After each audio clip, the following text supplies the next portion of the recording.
Yes, sir, that's right.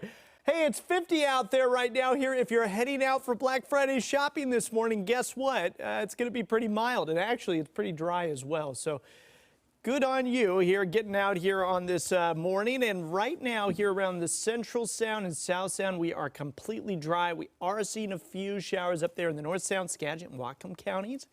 Island counties also catching a few showers, but that's about it. 40s and 50s right now here on the west side of the Cascades. All right, let's get to today's forecast. Morning showers for those of us here in the lowlands and for the foothills. For the mountains, you'll have rain at times today up in those higher elevations.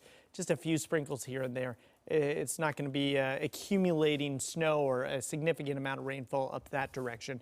Partly cloudy out in central Washington, looking very, very nice. And if your travels take you over the mountains passes here coming up over the next few days, the one thing I will say is that you're going to run into a lot of rain as we get into Saturday afternoon all the way through Sunday morning. That's going to be just rain, not snow at all of our mountain passes.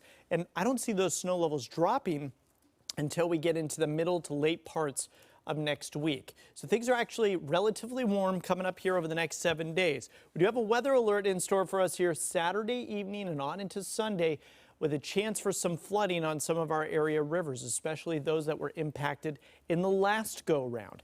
Monday, just a few showers here and there, and then we're looking at another atmospheric river here Tuesday night and on into Wednesday.